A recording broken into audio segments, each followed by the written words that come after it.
Welcome. This is MoneyHeart, where we explore the emotional side of money. I'm Camille Diaz, and today we're discussing preparing for a baby. My guest is Angie Taylor.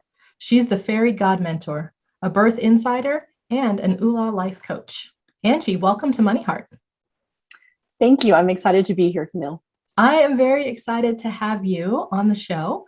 When you and I were first visiting about this topic to prepare for the episode, I was amazed by your level of pregnancy and birthing knowledge, not just from like the physiological or medical standpoint, but also your empathy for new parents and all of those going through what can be either a really amazing or a really traumatic experience.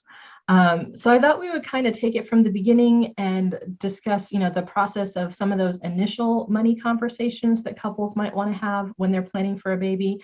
And then we'll kind of talk all the way through prenatal care, birthing plan, and even a little bit of what to do after the baby's born.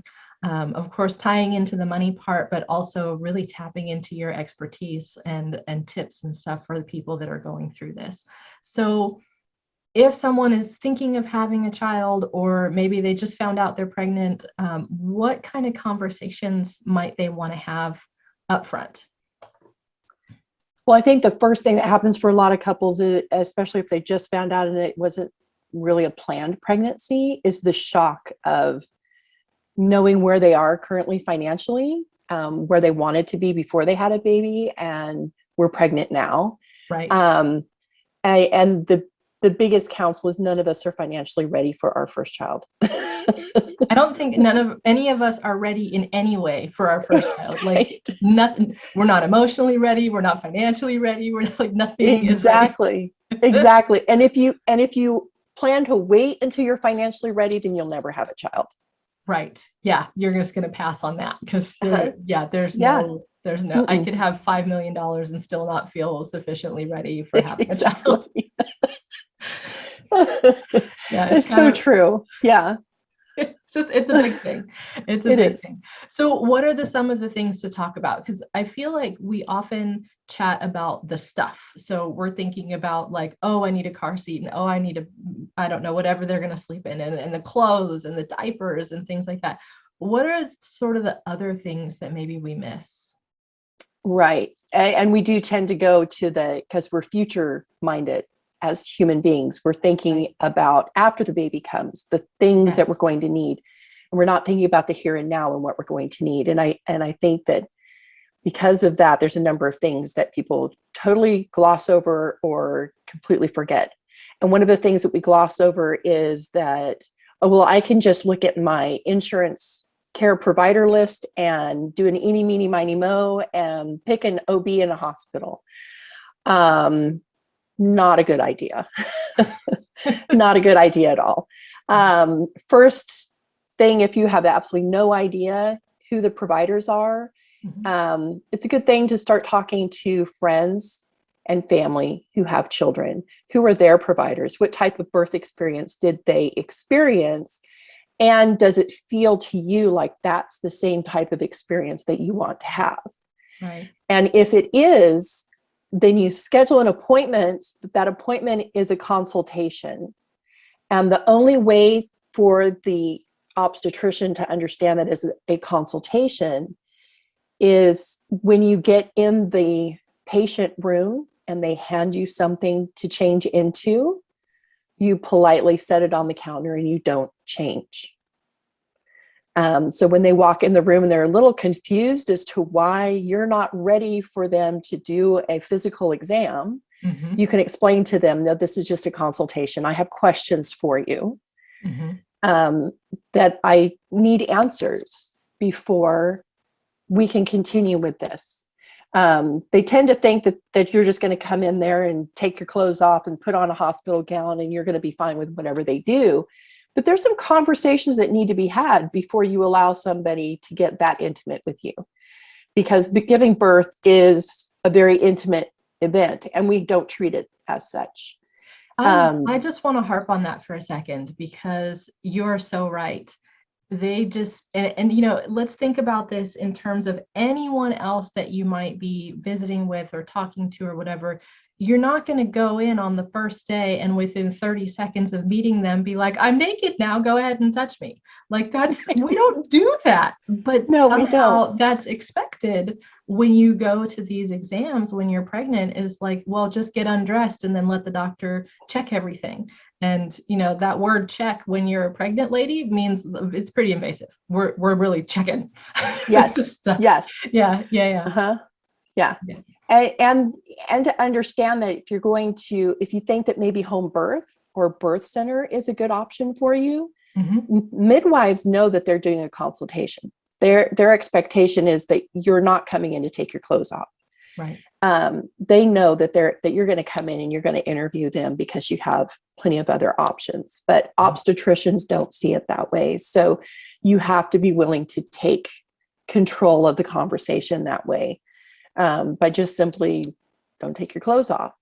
And part of that is because it's also, as a woman, there's a psychological thing that happens for us the moment that we do change into that patient gown and we do allow somebody between our legs. And that is that then we feel obligated to continue on with that person, whether we see red flags or not. We feel like we have to because we've already had an intimate experience with them. Yeah. And that's so true, because when we have that, I guess you call it cognitive bias of, well, I've allowed this, and this, therefore that person must be okay. So we're not, even if we see the red flags, we might justify them or decide, it's going to be fine, type of thing. Yeah. Right. Yeah. Okay. So definitely being careful about who your provider is, and really finding somebody you're comfortable with, that their way of doing things fits with what you would like to have happen as part of the process. Right. And another thing that couples tend to just totally forget about until third trimester is a childbirth education class. And it's really frustrating as someone who teaches about birth, when a couple waits, because your prenatal nutrition and movement or exercise is vitally important to the foundation of the birth experience. And if you're waiting until 28 weeks, you've lost a lot of time, because we already know that what's happening in your body right now is the result of what you ate 3 months ago. Yep. So for a pregnant woman to wait that long to find out about prenatal nutrition can be very harmful to her birth experience, because we do know what type of prenatal nutrition can absolutely keep a woman out of the operating room. But if she's only starting to learn that at 28 weeks, we have no guarantees, as opposed to when she finds out that she's pregnant and she starts on that path now. Because when a woman finds out that she's pregnant, she's typically 8 to 9 weeks into her pregnancy. Sometimes a little bit further along for a first-time mom, but usually about 8 to 9 weeks is when we're picking up on, I haven't had my cycle, my breasts are sore, they're starting to feel these other things, I'm emotional, I'm feeling a little bit nauseous, those kinds of things. But that's really a great time to start learning about prenatal nutrition. She might not be able to do it at that point, depending on her level of nausea, but at least she has something to work toward. Right. Now, would it make sense that if you are planning a pregnancy, to actually learn about prenatal nutrition beforehand? Because as you said, you could already be 8 to 12 weeks in before you figure out that you're pregnant. And that early development time, in my mind, seems really, really important. Absolutely. I totally agree with that. And we actually know that a couple that's planning their pregnancy, if they would give 2 years of prep time, meaning we're getting off of prescription drugs, we're using as little over-the-counter medication as possible, we're working on nutrition, both mom and dad, those types of things give the pregnancy and the birth and the baby the best foundation possible. But it's things we don't think about. It's like, Right. you want me to know 2 years ago that I was wanting Well, to get pregnant? it's not entirely unreasonable, because if you've been a couple for a while, or you're planning on Right. getting married or something like that, then a discussion about children, and do we want to have a baby, about when do we think we might like to do that, even if you wait until the point where you're like, okay, we're ready to start trying, if you're planning it, you've made that decision. We're not going to do birth Right. control stuff anymore. We're going to give this a go. At that point, you're giving it a try. So at least then makes sense Right. to go into, okay, let's just pretend we're already pregnant mode as far as nutrition and care and sleep and all That's that good true. stuff goes. And if the woman has been using any form of birth control, it may take her 2 years or longer to conceive, Mhm. because it can take that long and a little bit longer for those chemicals to work their way completely out of her body, which a lot of couples don't know. Right. Right. They just assume, Mm-hmm. day one, stop, day two, pregnant. Doesn't always work that way. No. Yeah, it works that way for some of us, but not all of us. And Right. I have met with a number of women that were just totally frustrated. Well, I quit taking my birth control 6 months ago. Why am I not pregnant? And I get to be the bearer of the bad news. It may take you another 18 months to 2 years to conceive. Right. So it just depends on how her body responds to those chemicals and getting rid of them. That makes sense. That makes sense. So as far as prenatal stuff, I feel like we've thought about that, and of course there's going to be added costs to, okay, I've got to meet with, if you're meeting with more than one doctor, you're going to get charged for all those visits. If you're I don't know how midwives do it. Do you charge for a consultation when you come out the initial time, or Typically for a consultation with a midwife, they're not charging you for that. But your OB absolutely will charge you for right, that. They'll treat it like a regular exam, office visit? Yeah. regular office visit. But a midwife is typically not going to charge you for her consultation. She will let you know up front how much it's going to cost, which your OB isn't going to give you that information, Right. because they can't give you that information. They have no idea how much your birth is going to cost at the hospital. But midwives have a number. Yeah. They know how much they charge. They typically have payment plans so that you can start paying on it, and they want to be paid in full by 36 weeks gestation. Sure. So that you have a plan there. But couples have to be aware that it's always possible to be paying the midwife and still end up at the hospital and have that expense. We don't know who those couples are going to be necessarily. Sure. But that's always something to keep, the knowledge of in the back of your mind, unless you're choosing dual care, which there's a number of couples that are starting with dual care. So they work with a midwife, they're planning a home birth, but they're also working with an obstetrician. And they're doing that because they want the guarantee of what obstetrician is going to show up if they need to birth in the hospital.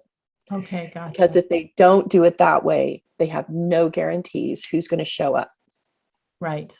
Right. No, you get whoever you get when you go in, and that's Right. it.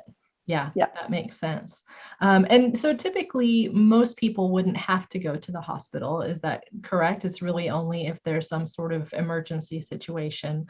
So in a way, expense wise, even if you are giving birth in a hospital, you don't know if it's going to be kind of the standard package where you're there for a little bit and you have your baby and everything's chill, or if it's going to be the accelerated package where you have that same medical issue and end up with the expense either way. So I kind of feel like that's just out there. If you're going to have a baby, you might end up needing special stuff and you might not.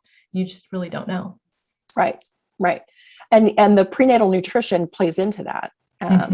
When moms are doing an exceptional job with their prenatal nutrition, they have set an incredible foundation, because that nutrition doesn't just feed them, it feeds the baby, and it helps to grow the placenta and the uterus. It helps to create strong mother baby placenta and uterus, which is what you need in order for there to be a really good birth outcome. Right. With a little intervention, if any, as possible, But I think in today's world, everybody assumes that a woman has to be induced and somebody has to force her to go into labor, and we have not devolved. I've not seen any human that's been pregnant for like 5 years. Like I've never seen that happen. Like, right. The baby's going out eventually, right? Yeah. And we have a study that has shown that it's the baby that initiates the birth process. So it is the amount of surfactant that the baby releases because their lungs are ready for the outside world. Mm-hmm. And that level of surfactant interacts with mom's body, which tells her body to start producing oxytocin for the birth. Wow. Okay. So really the baby, when it's done, and it kicks off the process. That is so cool. Yeah. And it explains why so many inductions don't work. Because the baby's not ready. Yeah. Because you're trying to force the mom's body to start the birth process when it's the baby who starts the process. Yeah. That's a definitely different way to look at it from what I think we are sort of traditionally taught, as far as the way to think about it is that the mom will go into labor when she's ready. It's like, nope, mom's not doing anything. Mom is just carrying this thing, and the baby will come out when the baby's ready. Right. Exactly. Yeah. Exactly. Yeah. You mentioned exercise on the prenatal care. And then, so other than nutrition, what other things are there to kind of think about and plan in to prenatal care? Well, we need to be moving. We can't just, eat all day long while watching, streaming whatever we might want to be streaming. Sure. We need to be up and active, and we need to be, we need to take into account that our body is changing. Our center of gravity is changing on an almost weekly basis. Mm-hmm. And towards the end, it feels like it's a daily basis where you have to, readjust your bearings. Yes. I have a funny, not on a balance story, but on just a size story. I remember we used to leave like a sliding glass door open about a foot or so at our house for airflow, because we did, whatever reason. And so I was very used to walking up to that door and turning sideways and going through it, because I didn't feel like moving the door. The door was kind of heavy. I'm like, don't feel like opening and closing the door. I'll just slide through. And then as a pregnant lady, I tried to go through one day and do my usual turn sideways. And it was like, just got stopped right there. I'm like, oh, that doesn't work right now. Got it. And my brain didn't know that my body had changed sizes and that this no longer functions. So yeah, you really, your spatial awareness does not keep up with what is actually happening, because it's too fast.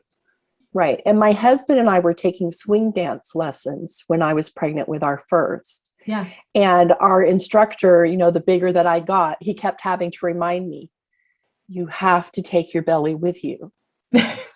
You have to intentionally think about making sure that your belly comes with you, or you're going to fall over. And I don't want you to fall over in my studio. Yes. Yes. Agreed. Agreed. Yeah.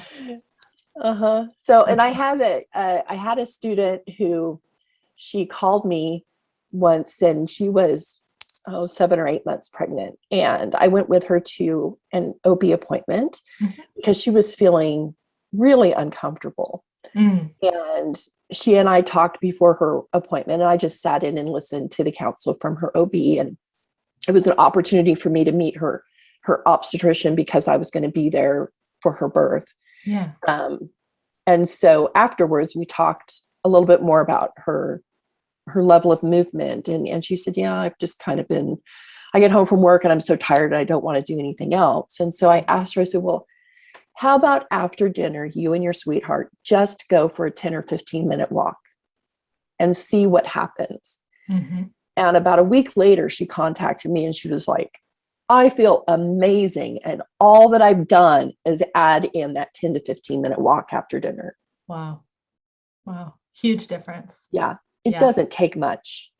It doesn't really require 2 hours at the gym. No, it doesn't. I remember when I was pregnant with my first child, I worked in an after-school program, and part of my job was to walk around the school sites. So we had 10 of them, and I would switch between them. Each day I'd go visit a couple of them. And so I was walking I don't know, an hour maybe altogether in the afternoon, drive to a site, walk around, And I was only in labor for 11 hours. And everyone was like, what do you mean 11 hours for your first baby? That's insane. And I'm like, well, I don't know, I guess the walking. It It was really definitely was the walking. Yeah. definitely the Because walking. when we're walking, which is why it's such a great thing to do even during the labor process. But when we're walking, our hips are shifting and that baby is able to get moved into a better position than when we are cuddled up on the sofa, you know, and either our legs are up or we're laying on our side, and it just Right. doesn't really allow the baby to get into the best position. And Yeah. that's part of what contractions do, is help to shift that baby. So if you haven't been doing things during the pregnancy to help the baby get into a good Yep. position, then it's going to take longer. Yeah. Yeah. Because your body will have to do that for you. Yep. And it Have to will make those adjustments. have to make those adjustments. I love that. So it's such a great way to think about it when you're going, I don't really feel like going for a walk. It's like, well, maybe I would like to give this gift to myself in the future of having gone for a walk and making Mm-hmm. life easier. We talked a little bit about the birthing process as far as choices and if you want to be in a hospital or not. What are sort of a family's, I guess, rights when they're planning their birthing process? I think, sometimes we just sort of, well, you go to the hospital and have the baby, and we don't really think about it anywhere beyond that. What are our choices? What kind of things might we want to think about as planning in the process of planning for baby? And I say we as just general parents. It's not just for the listeners. It's not me, not pregnant. Don't Well, plan to thank you be. for that disclaimer. Yeah, my kids are teenagers. We're done. It's good.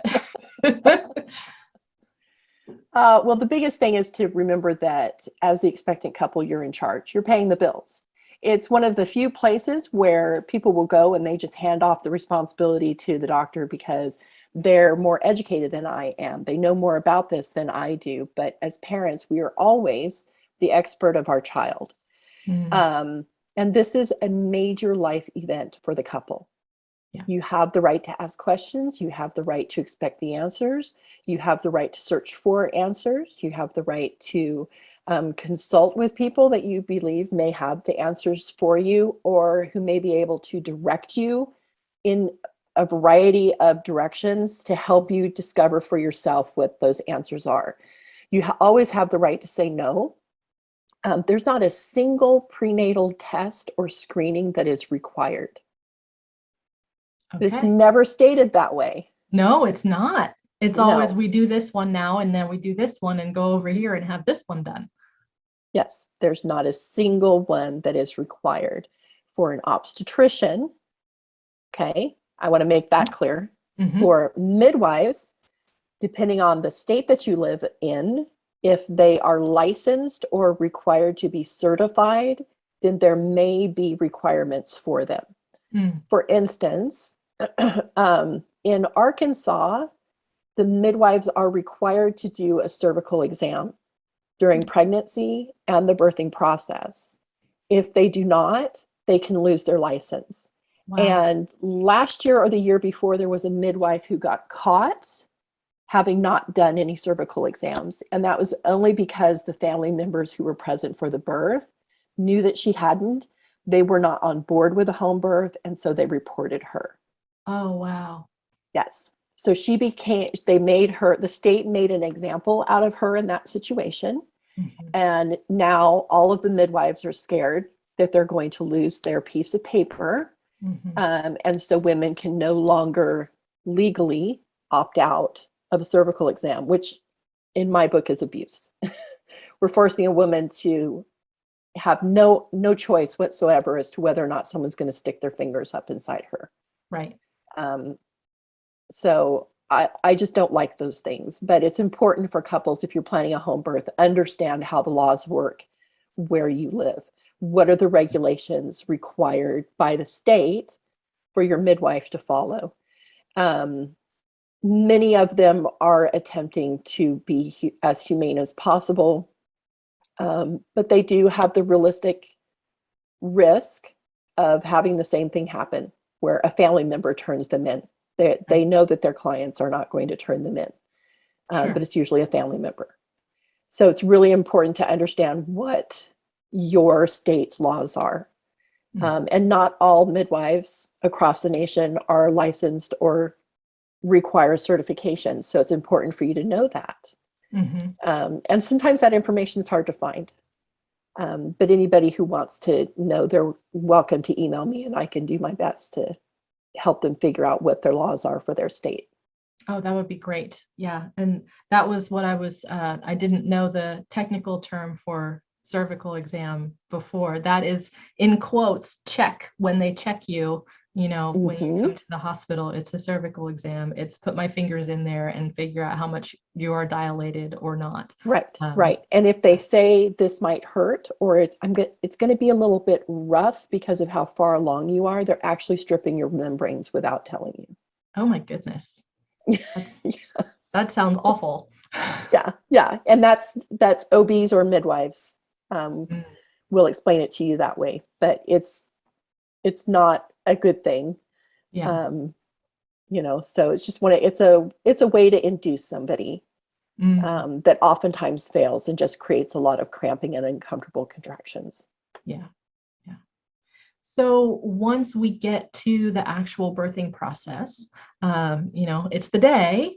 What kind of questions should we be asking? What should people expect as far as what happens? Who gets to be in the room? All of that kind of thing. Well, generally speaking, finding out who is allowed to be in the room with you if you're going to be at the hospital is a great conversation to have during the pregnancy. Right. There are some doctors that don't want a doula around. They haven't had good experiences with birth doulas, and so they're just turned off with them and they don't want anything to do with them. But if you love your doctor and you really want a birth doula, then it's a great idea to have the doula come with you to a prenatal visit and have that visit just be the OB and the birth doula and the couple getting to know each other better. So that's one conversation to have. I think that's a great point. If you want, by the time you get to the birthday, that we need to have discussed all of the things. Like, absolutely, that's not the time to be figuring stuff out. Right. Because birth is run by oxytocin. And if the mother at any time feels unsafe, the oxytocin stops flowing, her birth process stops. And if she's in the hospital, that means an automatic cesarean surgery. If she's doing a home birth with a midwife, there are things that they will try, but they will only allow you to go for, depending on the midwife, how many hours will be determined by her, and whether or not the bag of waters is broken. They'll only allow you to go a certain period of time. But when you fully understand how oxytocin works and how to make it flow, then that means she needs to know who's going to be in the room. She needs to know who she feels safe with. And everybody else needs to know that she's in charge. And if she tells you to leave the room, you leave the room. There's no argument. Because for whatever reason, something's going on that is bothering her. And all that she can get out is, I need everybody out. And everybody just needs to leave, So also, if you're going to be in a hospital setting, find out if it's a teaching hospital. Because if it's a teaching hospital and you don't know that and you haven't had those conversations, you might end up with 30 people in the room and most of them students. Oh my goodness. 30 people in your room. Oh, that's a lot of people looking at your lady business while you're trying to do a really hard task.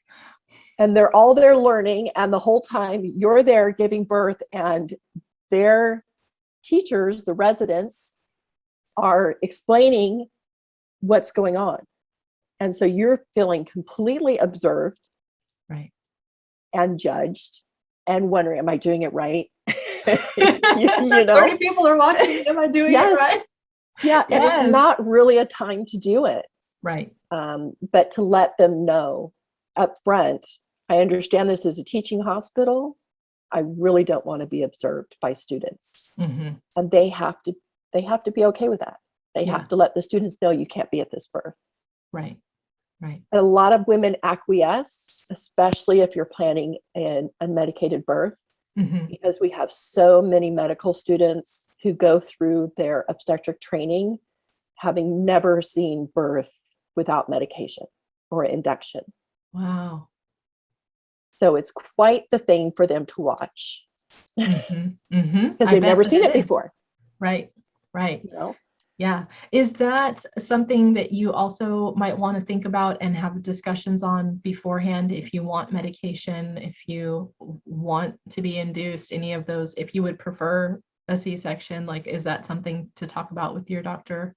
Absolutely. And not just with your doctor, because your doctor's going to give you one side of the information. It's a good conversation to have with a childbirth educator. Most of the time they're unbiased. Right. The job of a childbirth educator is to say, okay, this is what birth is. These are all of your options. And it just depends on what kind of experience you want for your situation as to how to put these options together in the best way for you. And there are times where you weren't planning a C-section, but it turns out you have to have a C-section. So a truly comprehensive childbirth education course is going to include those conversations.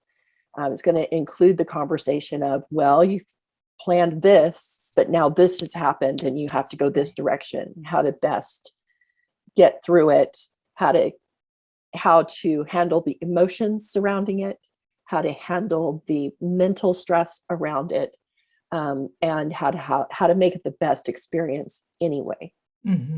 Yes. Yeah, for sure. Yeah. Because I would imagine that oftentimes if people's birthing plan does not go the way they planned, then they feel like they've failed somehow. Yes. Yes. Okay. Yes. Yeah. And it's part of that is because a lot of childbirth education classes will teach you the first thing that happens is A, and then comes B, and then comes C, and then comes D. And you know, Camille, from personal experience, that is not birth. Oh, no. They tell you what's going to happen, and that's not necessarily how it goes at all. Right. Birth is totally fluid. It is out of the box. You can't put it in a box. You can't say this is what's going to happen from A to Z, and it's going to happen in this order. I've watched women go in and out of transition for hours, and then finally feel like it's time to push. Yeah.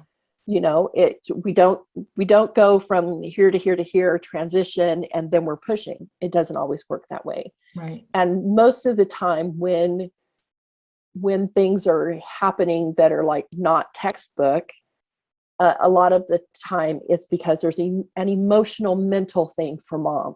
And until she works through it, baby's not going to come into the world. Right. Because the baby knows that mom's not ready. Yeah. Smart little babies in there. Yes.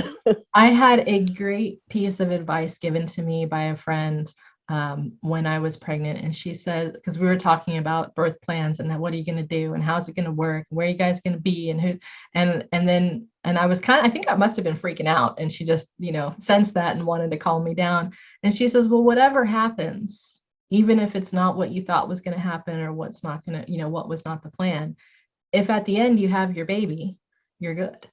And I was like, oh yeah, that is the point. as long as I'm holding the baby at the end, we're okay. Baby's out, baby's safe, we're good. So yes. Yeah. And I do agree to that to an extent.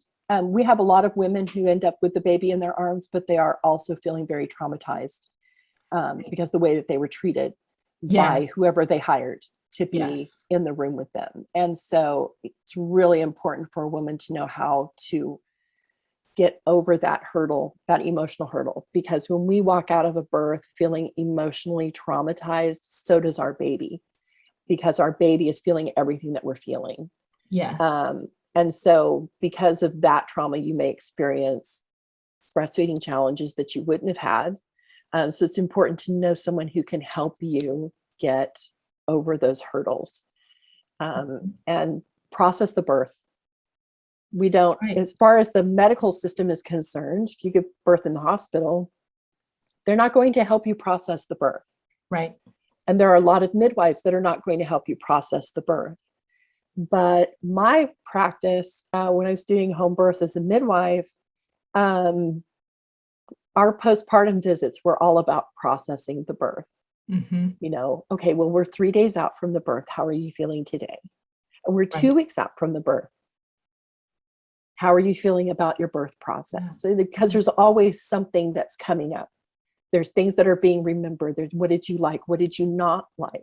What do you have questions about? What do you have concerns about? What happened that worries you and you're afraid might happen again? Those are very important conversations to have, and most women are not having them. I agree. I think there are very few people who are actually talking about the birth process after it's done, because it's great, it's done, move on. And really, it's like, no, wait, that was huge.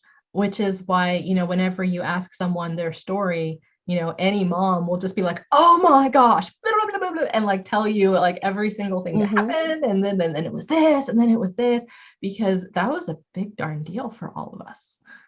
Absolutely. And you're right, it's not being processed. It's very easy to get stuck with those feelings of all the stuff that happened and not really work through it. Right. And we need to have those conversations with the dad too.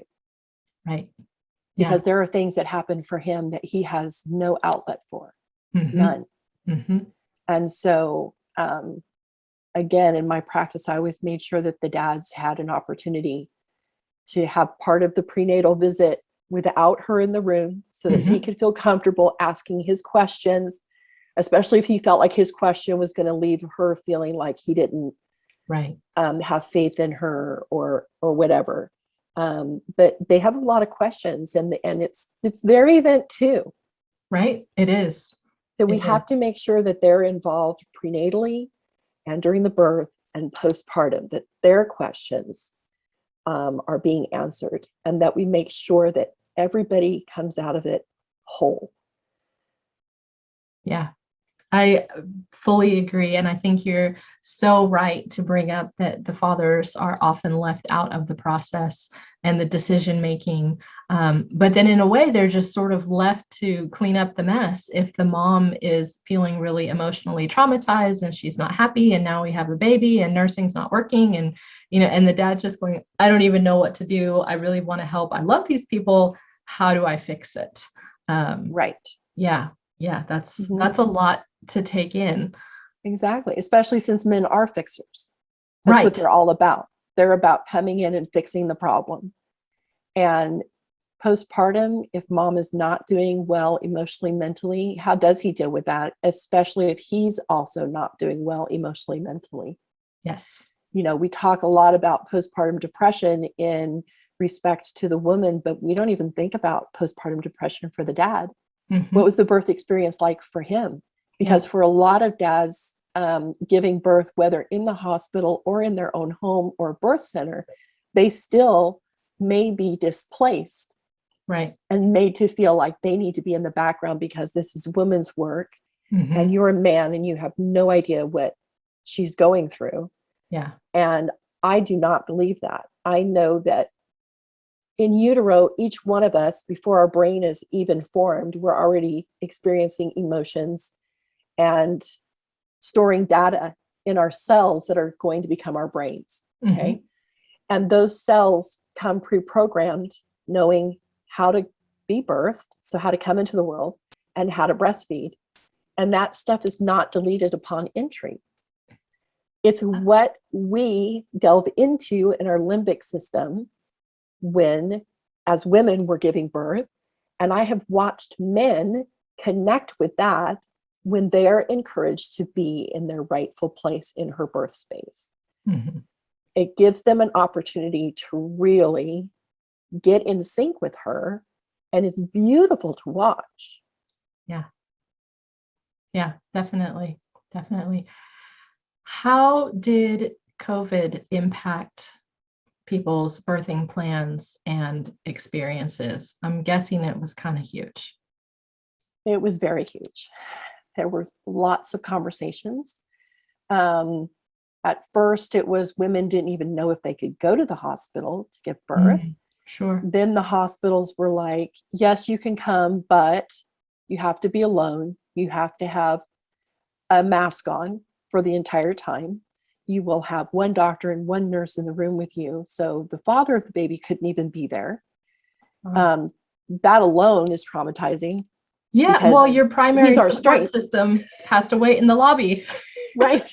Or can't even be in the hospital. Or in the parking lot. Yeah, that's awful. Yeah. And then I was privy to conversations that midwives were having, because how are we going to do this at home? This is what the hospitals are doing. They're taking this type of care. So midwives were talking about having multiple changes of clothes, as well as having like surgical garb to put on when they went into somebody's home. We're also talking about doing very similar things. She would be in a mask. Nobody could be in the room with her except the midwife and one assistant. And I'm like, this is their home. Right. This is like the best place to give birth, because it's where our microbiome is. Exactly. Everybody that you normally hang out with is already here. So it would make sense to me that everybody who lives in the home should be able to be anywhere. And the real risk of outside infection is going to be the midwife. So masking her, covering her makes sense, but not necessarily the mom or the dad or anybody else, because they all live together. And like you said, they share the same microbiome. If one of them's exposed to something, they're all going to be. Yeah. Exactly. So I walked away from many of those meetings going, okay, so we have far too many midwives that don't understand the microbiome or how they fit into it. They don't. And I had asked the question, okay, well, what about attending virtually, using Zoom and things? And there were a lot of questions. Well, what if this happens? What if that happens? So you're telling me that you cannot explain to someone in the room with the birthing woman how to support her if that thing happens? Because if you can't explain it to someone over the phone, you can't tell me you haven't been on the phone with a client while you're driving to their place. Yeah. Because I've had dads catch babies because I didn't make it there in time. Sure. It's part of what might happen when planning a home birth. It still might happen when planning a hospital birth. I will tell you that I was in the hospital. On my chart, it says 23 minutes. That we almost had that baby on the highway. So yeah, totally happens. Regardless, and everybody needs to be prepared for it. Yeah, you better know how to catch a baby, regardless of where you're planning on having that baby, because plans sometimes change rather quickly. Yes, they do. Yeah, that baby has a mind of its own, and it will decide what it wants. When that baby is ready, that baby comes. That baby is here. Yeah, for sure. Yeah. Sure. Yeah. What about some tips for planning for after the baby is born, like breastfeeding and sleeping arrangements and that sort of thing? How do we prepare and financially prepare? You can't really prepare because once you have a baby, you're like, okay, life is different now. But but as much as possible, sort of be ready for things we might face. Well, one of the things that I highly recommend for expectant couples is to get involved with La Leche League at least by the last trimester. La Leche League is a mother-to-mother support, breastfeeding support group that's been around since the 1950s.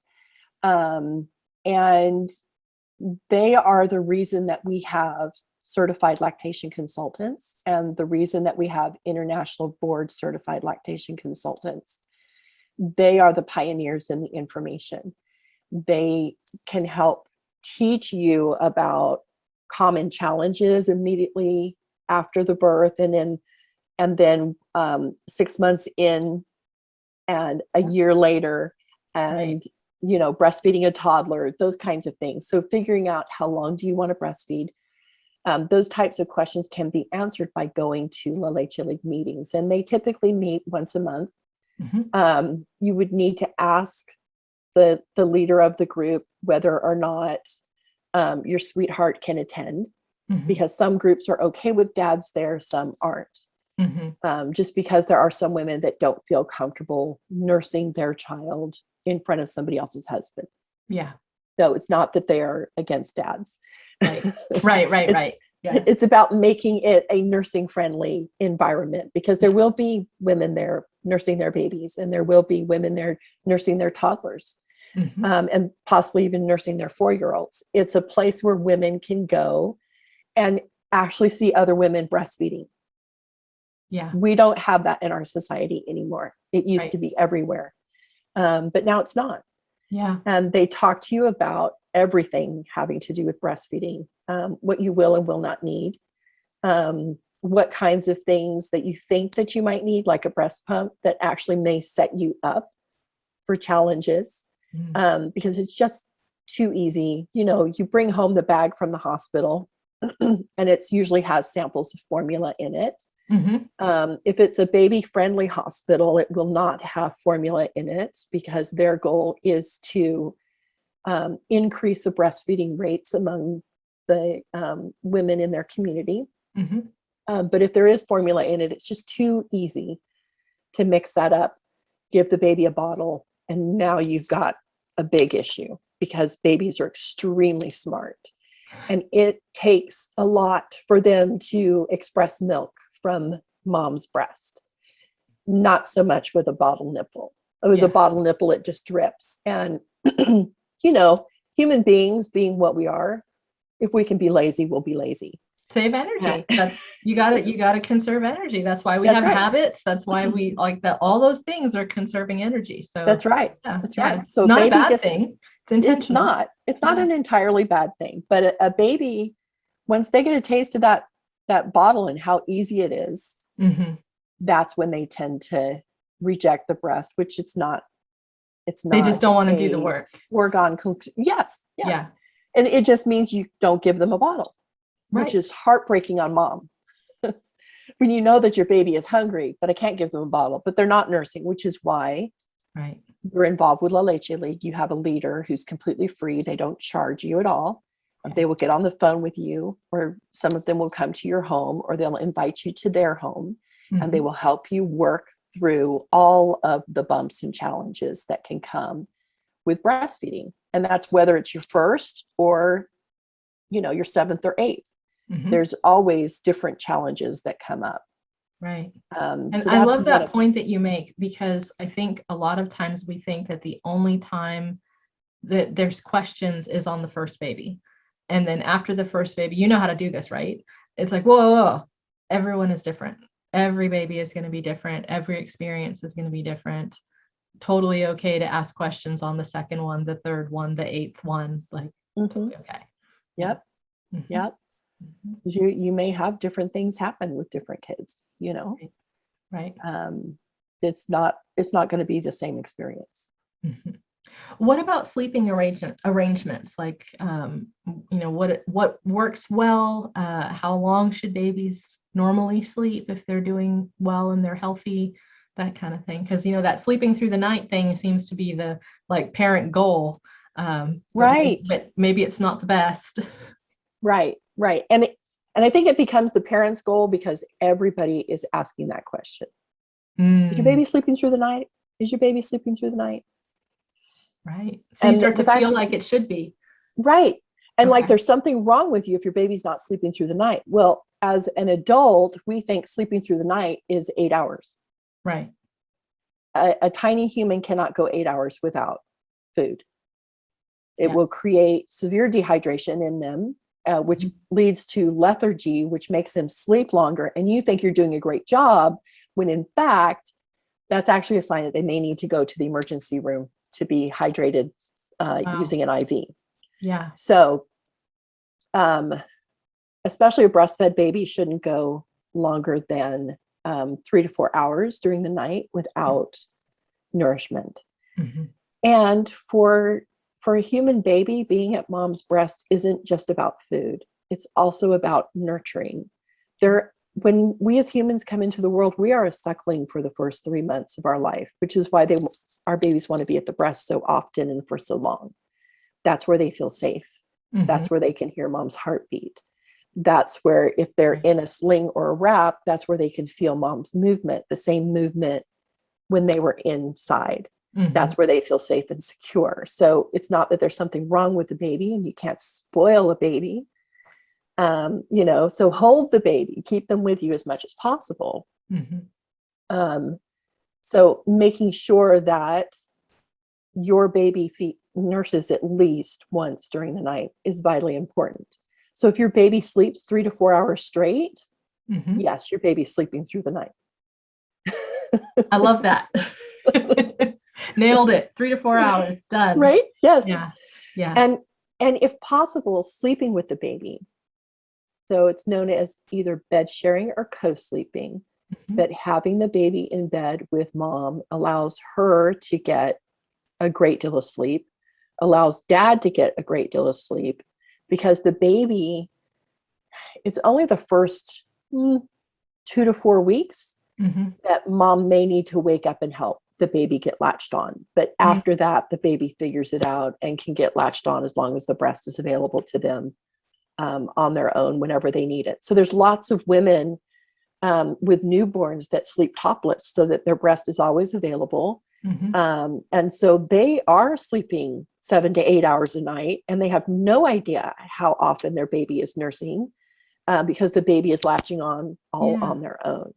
That is so cool. I had no idea. Like, I wish, when I had babies that somebody would have told me that, because I totally would have tried it out. Yeah. I'm You telling mean you. you can do this without me? Like, I could just stay asleep? Because that'd be great. Right?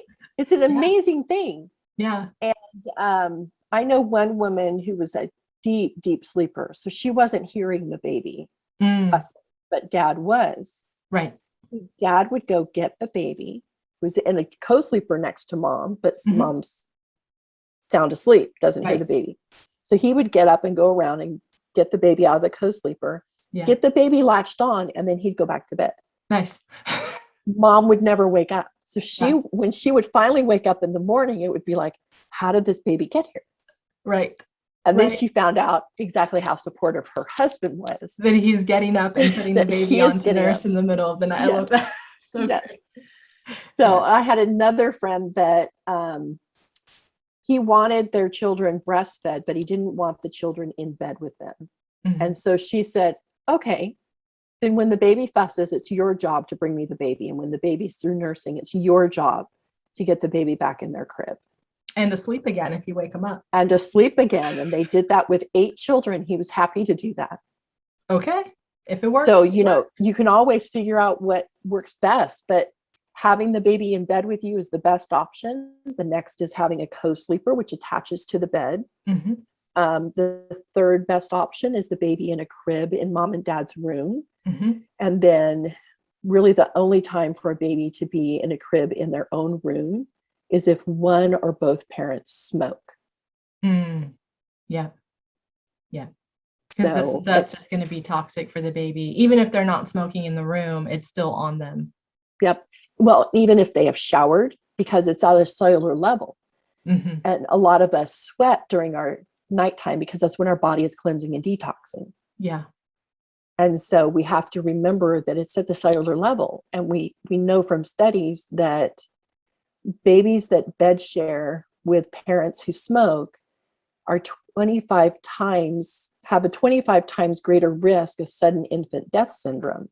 Wow. Than if they were to be in their own room, in their own crib. Mm-hmm. Okay. That is really good to know. Yeah.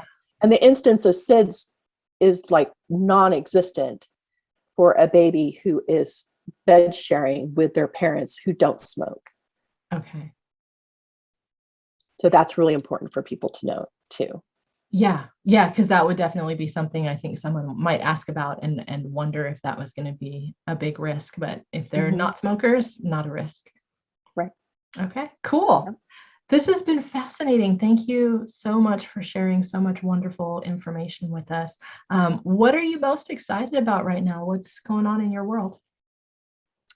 Well, I have been putting together my coaching packages and bringing in everything that I know about pregnancy and birth and postpartum and breastfeeding and parenting a new tiny human, and have written my own childbirth education curriculum that's based on keeping everybody whole. So it's a holistic childbirth education course. And It's an online program which people can take at 6 weeks. They can do it by themselves, or they can do a group or private class with me. Okay. Same 6 weeks. Or if they want to have me not only working with them in regards to pregnancy and birth, we can add in the ULA life coaching, which helps them find balance in 7 key areas of life while they're also planning and preparing for their baby. Right. We tend to just focus on the pregnancy and getting that baby there, and we let other Yes. things go. And it's really super simple to have our entire world balanced while we're also working through a pregnancy and preparing for a birth of a new human. Yeah. And really hard to enjoy having the new human in your life if you haven't balanced the other areas and kind of sorted through that beforehand, because a baby is like a giant magnifying glass that just will Yes. shed light on everything that's going wrong and difficult and hard, because of the huge amount of change and lack of sleep, and just That's right. all of your systems and habits that you used to have no longer work. You have to basically reinvent everything you do. That's right. Yeah. Yep. So Yeah. I do have a program that is for the full childbearing year. So from the earliest in the pregnancy, if someone hires me, all the way through 3 months, 4 months, just depends on when they start with me. Mm-hmm. But possibly helping them get through the breastfeeding hurdles and babies who bite. Those are always fun. I could have used a coach for that. Yeah. Yes. I got through Yes. it, but I could have used some help. Yeah. Fortunately, it didn't last long. But yeah. And you're right. If you can get through those first few months, you're probably going to be okay. But it's those first few months that are just really, really hard for the adjustment phase. Yep. Yeah. This has been awesome. Thank you so much, Angie. Really appreciate it. Thank you, Camille. I've completely enjoyed our conversation. I always enjoy talking to you. For our listeners and viewers, if you want to contact Angie, you can do so by emailing her at Angie@AngieTaylorFairyGodMentor.com, or visit her website, which is also Angie Taylor Fairy GodMentor. I am your host, Camille Diaz. I'm a business optimization coach, financial educator, author, and speaker. You can contact me and find out what else I'm up to through my website, CamilleDiaz.com, and follow me on social media at Cam Unfiltered. Be sure to follow MoneyHeart at MoneyHeart Show and on our website, MoneyHeartShow.com. Angie's money mantra is, there is enough and more. Thank you so much, Angie. Thank you.